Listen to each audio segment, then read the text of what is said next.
mais um vídeo de estudo da obra O Consolador, de Francisco Cândido Xavier, pelo Espírito Emmanuel. E temos aqui conosco o Wagner Floriano, nosso amigo, companheiro de todas as horas, que vai nos ajudar aí com as respostas. Tudo bem, Wagner? Tudo bem, Elisângela. Que Jesus nos abençoe a todos, que nós consigamos ter uma oportunidade que seja produtiva. Ótimo. Bom, nós já estudamos aí, né, a parte da ciência, a parte da filosofia e estamos estudando a religião. Estamos no tópico do Velho Testamento e vamos falar hoje do item revelação. Vamos começar, Wagner, com a pergunta 263, que diz assim: deve-se atribuir ao judaísmo uma missão especial em comparação com os demais ideais religiosos do tempo antigo? O assunto religião, o assunto filosofias, doutrinas que já chegaram ao planeta Terra é um assunto delicado, complexo, principalmente porque nós mexemos com sentimentos das pessoas e nós temos que ter um tato, uma sensibilidade a mais para tocarmos nisso. É inquestionável os imensos valores que todas as filosofias antigas já deixaram para a humanidade.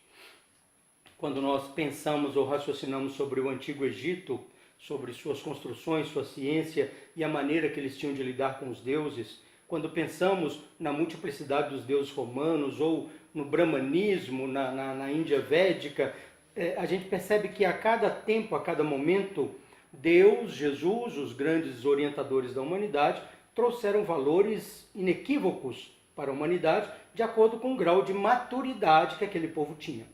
Dentre todas estas, nós realmente temos que fazer um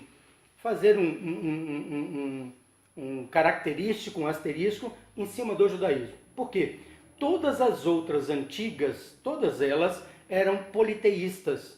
E a única seita, a única filosofia que desde o princípio sustentou a ideia do Deus único e que veio a estruturar a filosofia religiosa que guardamos hoje é o judaísmo. Não que isto entre em detrimento ou venha denegrir a imagem das outras. Não é esse o fato. A cada momento Deus traz o alimento de que nós carecemos. O judaísmo veio no momento correto.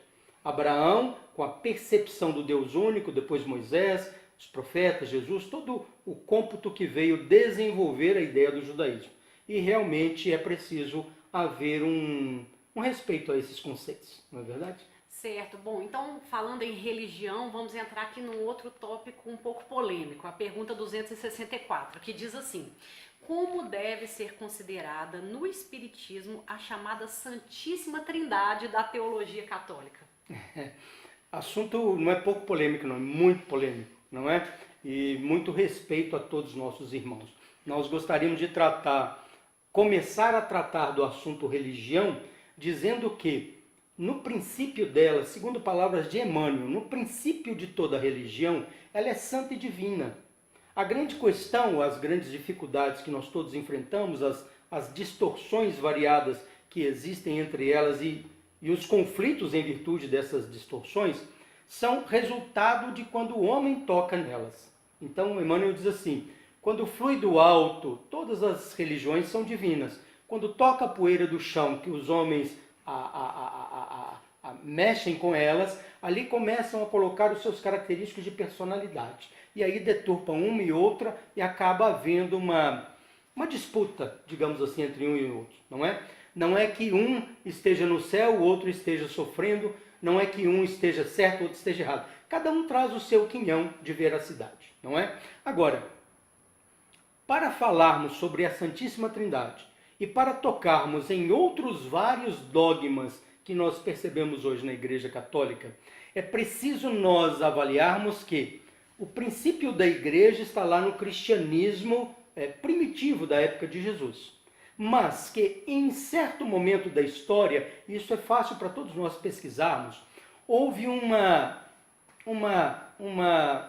aproximação, uma junção, uma simbiose entre política e religião.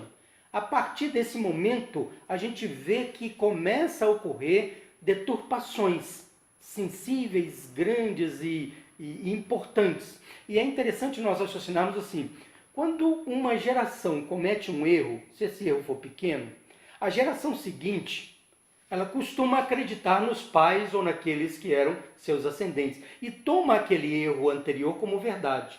E comete um segundo erro que a terceira geração toma como verdade, e assim de pequeno em pequeno erro, ao longo de 2000 anos, nós vamos ver que hoje a estrutura física ou a estrutura dogmática da religião católica, ela se encontra muito distante do cristianismo primitivo. Pequenas e pequenas alterações que ao longo de muito tempo vieram a comunar num castelo que está muito longe daquela simplicidade de Jesus de antigamente, não é? Voltando à Santíssima Trindade, nós vamos encontrar nesta época da junção da religião com a política, a assimilação de alguns deuses do brahmanismo antigo, onde eles tinham o Deus analisado sobre tríplice aspecto de Brahma, Vishnu e Shiva, e nós vamos ver que a igreja, ou o catolicismo, ou o cristianismo daquela época, assimila esta ideia, trazendo para nós a figura das três imagens, né? Pai, Filho e Espírito Santo. O mesmo critério existe lá para a infalibilidade papal, a instituição dos santos, a confissão auricular. São pequenos ou delicados ajustes que são feitos ao longo do tempo, que não têm conexão nenhuma com o cristianismo primitivo e que as gerações futuras vão assimilando como verdades. E aí a pergunta fala um pouco sobre como o espiritismo vê isso, né? Então seria assim com o máximo respeito, mas como um processo histórico, digamos assim. A palavra que você trouxe é maravilhosa, né? Respeito. Respeito a todos. Não existe branco, negro, grande, pequeno, amarelo, não existe rico ou pobre, nada disso. Conforme Deus ensinou, é Pai Nosso. Somos todos irmãos, todos numa mesma jornada evolutiva. Cada um se alimentando daquele tipo de alimento que mais condiz à sua individualidade, não é? Respeito e carinho a todos, apesar de estarmos abraçando a filosofia espírita. Isso mesmo. Muito obrigado, Wagner. Vamos continuar explorando esse tema aqui em outros vídeos, porque ele merece a nossa atenção. Nós é que agradecemos a oportunidade. E nós agradecemos a vocês que estão conosco aí estudando essa importante obra espírita e esperamos estar com vocês aí em outras oportunidades. Muito obrigada e até lá!